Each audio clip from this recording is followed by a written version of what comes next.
안녕하세요. 오종혁 국어선생님입니다. 자, 오늘은 그 작자미상의 상녀라는 그 야담을 준비했습니다. 자, 한번 보실까요? 자, 상녀라는 건요, 그 홀로 된 딸이라는 얘기입니다. 즉, 청상과부, 그 젊은 나이에 과부가 된 여인에 대한 그러한 이야기입니다. 자, 한번 보실까요?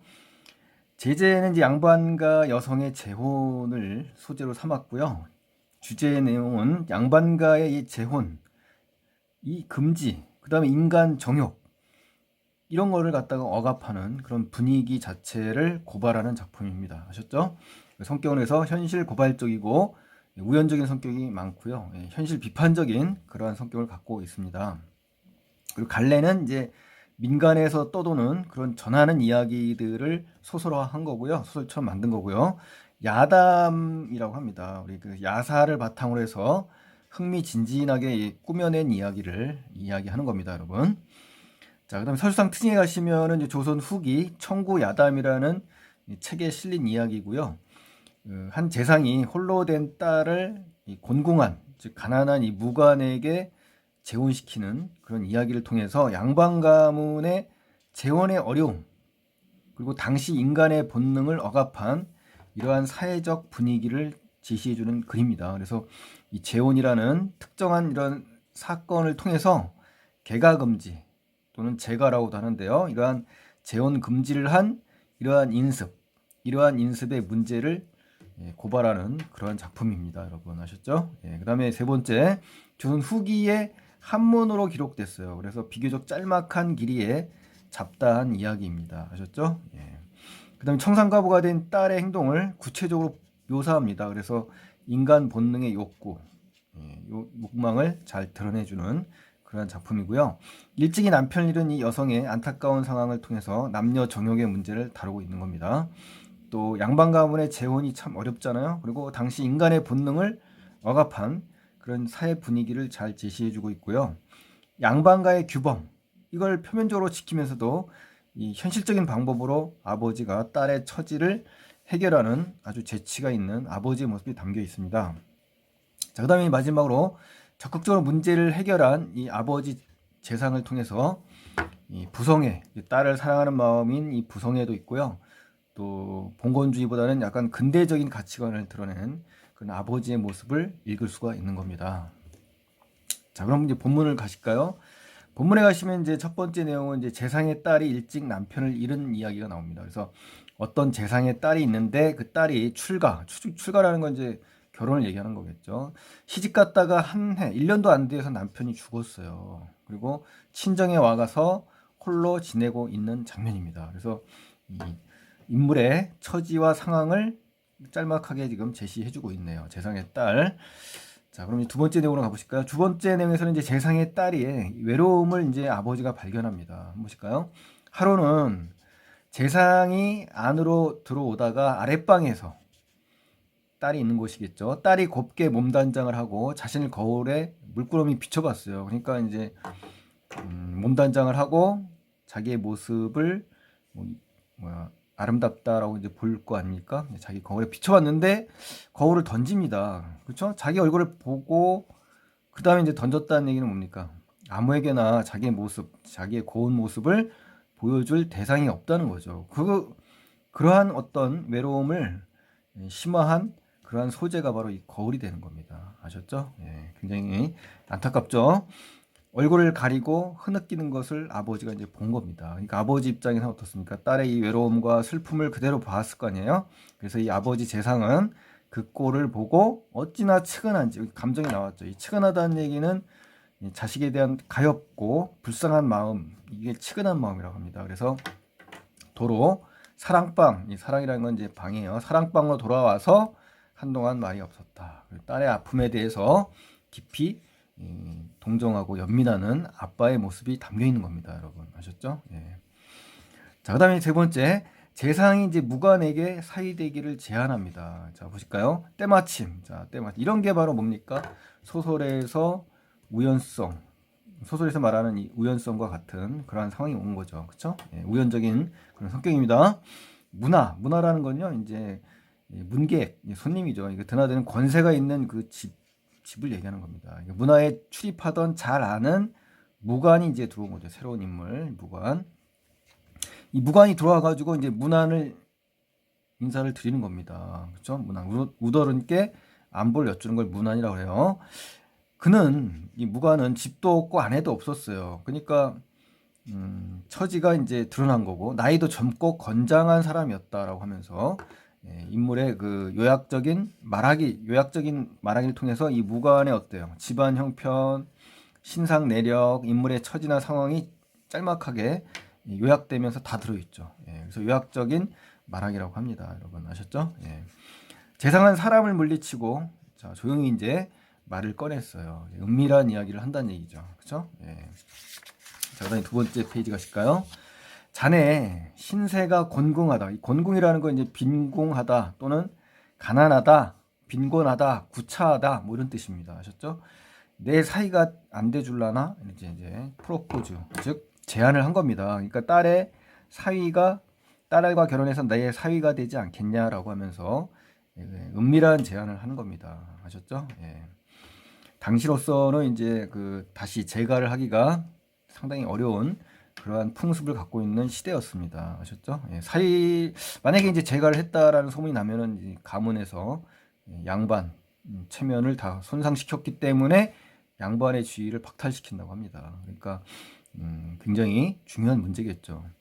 그는 황송하여 그렇죠. 이제 신분 차가 나니까 그렇죠. 또 자기는 가난하잖아요. 또 그 어인 분부 어떤 분부이시옵니까라고 하는 겁니다. 분부라는 건 윗사람이 앞서는 게 명령을 내리는 겁니다. 지시라든가 소인이 자 그렇죠. 신분 차이가 이제 확실히 나죠. 소인이라고 하잖아요.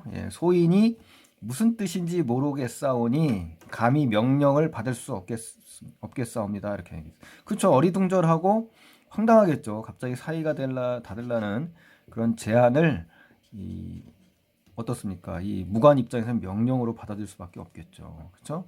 그래서 제안을 거절하는 장면이에요. 사실은 여기서 이 말하기는요. 그렇죠? 내 농담이 아니니라 하면서 굉장히 진지하고 엄숙한 그런 말을 하는 거겠죠. 그렇죠? 하고 괴짝 속에서 한봉의 은덩이. 자, 은덩이가 나오네요. 재산. 그렇죠? 그러니까 쉽게 말해서 도피자금, 즉 정착금을 준 겁니다. 그리고 말과 교자라는 운송비도 준 겁니다. 그러니까 결국은 뭐냐면 도망갈 자금을 주는 겁니다. 아버지가 같이 가서 멀리 가서 살아라라고 하는 거겠죠. 이걸 가지고 가서 튼튼한 말도 사고 말과 교자라는 건요 가마입니다. 가마 아셨죠? 당시 종일품 이상 당상관 이상이 타던 가마라고 합니다. 그러니까 이 교자 그 딸아이가 탈 교자 그리고 당신이 탈 무관이 탈 튼튼한 말이 되겠죠. 이걸 갖다가 세네요. 그렇죠? 임대를 해서 오늘 밤 통행 금지 이후에 우리 집 뒷문 밖에서 기다려라. 그러니까 결국 어떤 겁니까? 다른 사람들의 어떤 시선이라든가 관심을 차단시키는 거죠. 그렇죠? 그러니까 굉장히 뭐한 겁니까? 은밀하고 굉장히 뭡니까?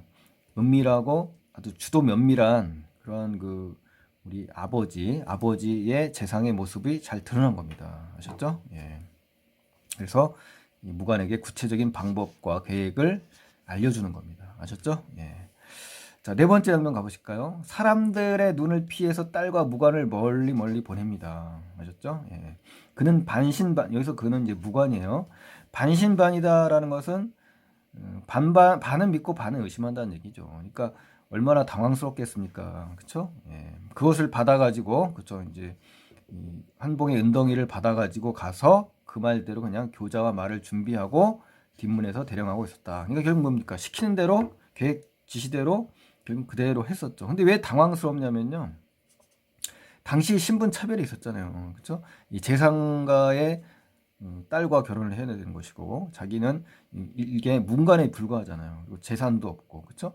또 하나는 이제 재혼의 금지의 이런 풍습 상황에서 자기는 이러한 일을 갑자기 그렇죠? 느닷없이 엮이니까 당황스럽겠죠. 그렇죠? 이윽고 시간이 이제 흘렀습니다. 캄캄한데 재상이 한 여자를 데리고 왔어요. 딸을 데려왔겠죠. 나와 가마 속에 들게 한 뒤에 무관에게 경계하기를 자 곧장 함경도 땅으로 가서 살아라. 그러니까 이제 북쪽 변방 쪽으로 가서 살아라라고 이야기를 하는 거네요. 북쪽으로 가서. 그렇죠? 예. 그는 영문도 까닭을 모른 채 하직 인사를 하고 교자 가마를 뒤따라 성 밖으로 나갔다. 그렇죠. 함경도 땅으로 가기 위해서 이제 어때요? 성 밖으로 나간 겁니다. 자, 이제 다섯 번째 이제 마지막 부분 가보실까요? 예. 자, 여기서는 무슨 내용이냐면요. 다른 사람들이 이 일을 알지 못하도록 조치를 합니다. 아버지가 굉장히 주도 면밀하고 아주 철저한 그런 아버지의 면모가 드러나는 겁니다. 아셨죠? 예. 자, 그러니까 시속이라는 건 시대 풍속에 대한 변칙적인 조치죠. 그러니까 아버님이 융통성을 발휘한 겁니다. 아셨죠? 그래서 위장해가지고 이 진실을 은폐하는 모습이 드러납니다. 한번 보실까요? 재상은 돌아와 아랫방으로 들어가서 통곡을 하며 딸이 자결했다고 한다. 그렇죠? 예. 당시 여성의 이제 재혼을 금지를 하는 풍습 때문에 결국 뭡니까? 재혼한 사실을 숨기기 위해서 딸이 죽었다라는 거짓말, 요 말을 하는 겁니다. 아버지가요. 아셨죠? 그러니까 집안 사람들이 어떻습니까? 집안 사람들이 모두 경황이 없겠죠. 이 경황이 없다는 뜻은요, 정신적으로나 시간적 여유. 여기서는 이제 정신적인 여유겠죠. 정신적인 여유가 없는 겁니다. 아셨죠? 그래서 애통하는 것이었다. 그렇죠? 너무 당황스럽고 황당하겠죠. 이제 집안 사람들도요. 젊은 아이가 자결을 해버렸으니까요. 예. 재상에 인해 하는 말이 자, 이 애가 평소 누구에게도 자신을 보이려 하지 않았습니다. 라고 이야기하는 겁니다. 그래서 내가 직접 염습을 하겠다. 남매간이라도 아예 들여다보지 말아라. 그러니까 결국 뭡니까? 동기도 뿌리치고 오직 아버지 혼자서 염습을 한다는 거죠. 그러니까 시신을 씻긴 뒤에 수의를 갈아입히는 일이거든요. 그러니까 아버지 혼자 염습을 한다는 건데 사실 이것도 거짓말이죠. 위장을 하기 위해서 은밀하게 사건을 처리하기 위해서 이제 혼자 한다는 말을 한 겁니다. 죽은 시신의 모습을 보이지 않게 하기 위함이죠. 그렇죠? 예. 하고 자기 혼자 이불을 싸서 묶어가지고 시체 모양을 꾸민 겁니다. 그래서 이불을 시신인 것처럼 이제 위장한 것이죠. 그렇죠? 꾸며가지고 혼이불. 자, 혼이불이라는 것은 얇은 이불이에요. 아셨죠? 얇은 이불로 덮은 다음 비로소 사돈집에. 자, 사돈집에는 왜 갑니까?